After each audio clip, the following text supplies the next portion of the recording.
Let's see what Blathnaid found out. Another pilgrimage, this time to County Louth, the birthplace of St. Bridget. Loyla Brida is just around the corner, but what do we really know about this woman? I'm here in Faughart outside Dundalk with local historian Owen Quinn to find out more about this saint. This is the shrine itself. This is the shrine itself. Oh, it's beautiful. Built in 1934. St. Bridget was born here in Faughart around the year 454. That's the nearest we can put to it. Okay. She died in Kildare around 525. For decades, pilgrims from across the border and the surrounding areas would flock to St. Bridget's shrine. Sadly, this tradition is slowly dying out. That's part one of the station. Okay. You then follow the stream all the way down to part two.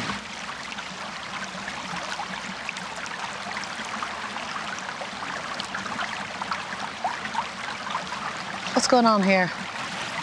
This is something that's universal. Long, long ago, people felt that if they left a piece of cloth or something behind them, it left their troubles behind. It's quite superstitious, though. It's a superstition, I suppose. The far bank again, so there'd been a far bank from beyond. This is called the hoof mark stone because it's a mark of a horse's hoof, or close enough. Okay. Now these stones are, remember, are markers. Although there is a legend attached to them, a local legend, but generally speaking, they are a marker for the stations. Okay. Now the next one then. At each station or marker, prayers are said. St. Bridget is second only to St. Patrick in the esteem of the Irish people. And there are many, many legends associated with her life and her devotion to God. According to the legend, her guardian made marriage arrangement for Bridget, who of course didn't want that. She wanted to devote her life to religion.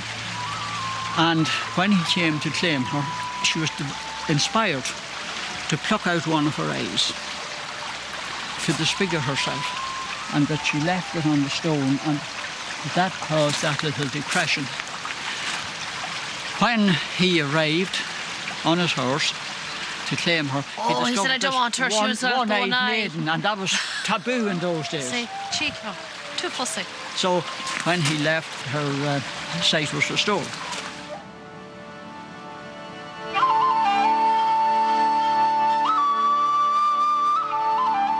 How would you describe her as a person? Way long before her time. She was really innovative. She probably was the first nun in Ireland. She founded the first convent in Ireland. And somehow her image grabbed the Irish people. Over centuries, her image has never diminished. She came from what would be considered a lowly background, and yet she became the most important person in Ireland in her time. As the shamrock is associated with St. Patrick, the cross is linked with St. Bridget, as Una Casey explains. You start with one, and you put one over one, like that. And you turn it like a cartwheel. Yeah. And you put one over the one you're after doing. Okay. You keep going round like that now till you have them finished. Okay. It's generally 7 days in the week, 4 weeks in a month, and 4 sevens is 28, and the middle one is 29, the month of February. St. Bridget's month. What is the connection between St. Bridget and the actual cross? She made them herself? She made them. She had chieftain. She was trying to convert this chieftain, and she made a cross out of the floor. The floor was made of rushes. But the pilgrimages, do you do them as well? Yeah, we used to walk from Kilcurry Church in a procession, and there'd be a horse and cart, and they'd have the relic on the horse and cart, and they'd have 6 Bridgets out of the parish sitting on the cart. Or 6 ladies chosen to be Bridgets? Yeah, we girls out of school. Ah. And they'd walk up here and do the pilgrimage then here, and have mass and all up here. You make it look easy. I don't think it's as easy as you make it look. It takes you a while to get used to it. So that's it. You can kick that to Dundalk now and it won't come apart. Before the Christian St. Bridget, the Celts worshipped Breed, the most important pagan goddess who protected the Celts. Dolores Whelan is a teacher and author of Celtic spirituality. Most of what we know about Bridget as the Christian saint who was supposedly born in Faughart and set up her monastery in Kildare, a lot of the stories about Bridget actually come from her pre-Christian incarnation as the goddess Bridget. And in order to understand Celtic spirituality, you must understand Bridget as both goddess and saint. The dimension that comes through from her, the stories of her life, really show the enormous impact and import that she has for Irish people particularly, and for the soul of this country. I come here when I want to pray. I come here when I'm in trouble. I come here, I walk in the stream. I sit here, I allow the beautiful beech trees to inspire me. I allow Bridget to inspire me in these quiet places.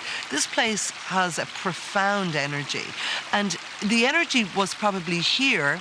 And it's an interesting thing, chicken or egg, because the energy was here, people came here. Because people came here and prayed, the energy became more tangible. And this place is one of the most precious places for me.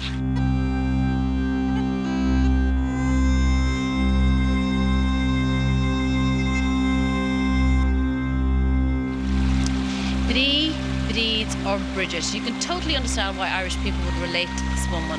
She understood the land, she worked the land, she respected the land, and she was very respectful of seasons. Now, whether she's really a pagan goddess or a genuine Christian saint, I think she was both. And why can't she be both? Because both complement each other. In one way, though, you'd kind of say to yourself, why isn't she the patron saint of Ireland, and why is Patrick more important than her? I guess it's because it was a man's world when those decisions were made, but there's no doubt about it, this place is not affected by commercialism, and there is a lovely tranquility here.